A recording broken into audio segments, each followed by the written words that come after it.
So tell me about like who you guys are as a collaboration together and what you guys have accomplished. Have recorded one full length and are in the process of doing another one, which we're about to finish up in mid-June.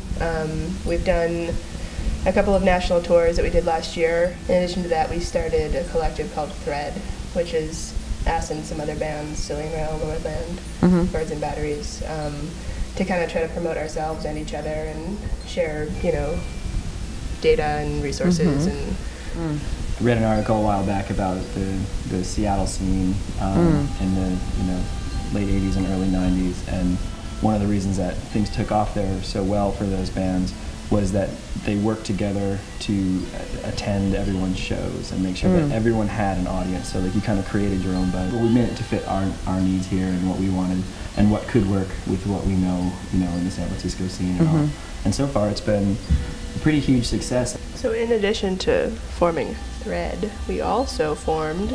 We, with our friend Paco Romain, we run a rock school for kids ages 4 to 7 called Saturday Morning Rock Out. It's a class designed to introduce kids to music and rock music in particular. The lyrics are amazing, and the band names.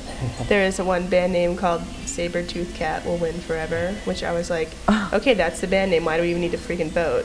But then the kids didn't like it. Yeah. They didn't like it? No, and I'm stealing it.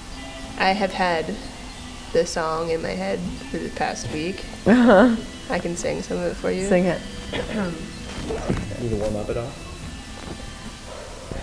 Pull, pull, pull, guinea pig, it will bite me. Treasure, treasure. What's the other thing? Ding, ding, ding, ding, ding, ding, ding. Stinky smell, smell, the food inside is smelly. Stinky, stinky smell, smell, the food inside is smelly. Na-na-na-na, poo-poo, robbers, robbers, na-na-na-na, poo-poo, robbers, robbers. Yeah, I mean, that was the goal with this whole thing, was to start the school and then basically have the kids unknowingly write all of our hit songs. That's not true. And then we would go platinum. Yeah. Lynn also has another business in mind where she's having kids like make little plastic toys that she's going to sell on the street. Yeah, I have a small shop in the basement. Yeah. It's very hot in there.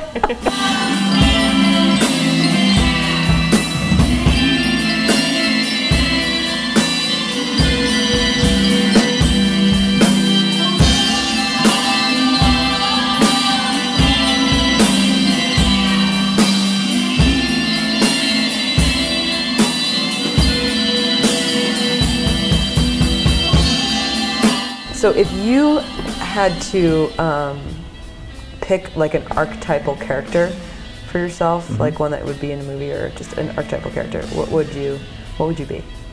Young dragon. Cool. Yeah. I'd be in a late 18th century period piece, but I'd be a young dragon. Okay. Why young? Room to grow. Kind of like the quiet, dorky person that really yearns for attention but can't seem to ask for it. But then I would want to be the underdog, but I don't know if I could handle that. It's too much pressure. I don't like pressure. Yeah. I like to keep it mellow. What does music serve for you in your life? Music is my creative outlet, a large part of my identity and sense of self. It's like a journal, in a sense. It's a way that I can record or track like where I'm at, both physically and emotionally. What emotional space do you usually write from? Not a good one, usually. With the touring, which is not always the most comfortable and pleasurable situation. Feeling like very like exposed, you know, and traveling around the country and like, you know, just being like, okay, how are these people going to react to me? And maybe these ladies are going to think I'm a boy and freak out when I go in the bathroom, like every time.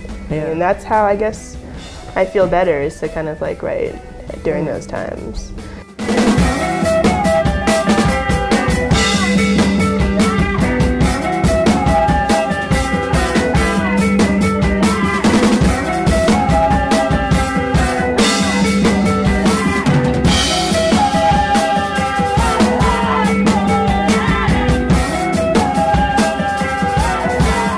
If you had to give up music or love.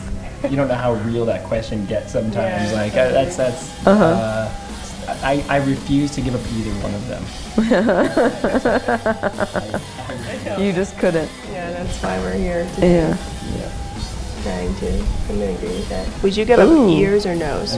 Oh, that's a good one. Let me clarify. Do you need to have the nose removed? Oh, that's a good question. Oh, no nose? Yeah, or no ears. Oh, I'm going. Oh, no ears. I thought you meant the ability to smell or hear. Yeah, but you can't hear either if you don't have ears. Because they're gonna get shoved inside of your ears. It's just like your ear gets put in your ear. I would rather have a nose still. That's such a. You just outed us as being people. Yeah, you did just out us as being. Nose, I would keep the ears. You guys are weird. Wow. Well, great now I don't have a bandmate or an interviewer.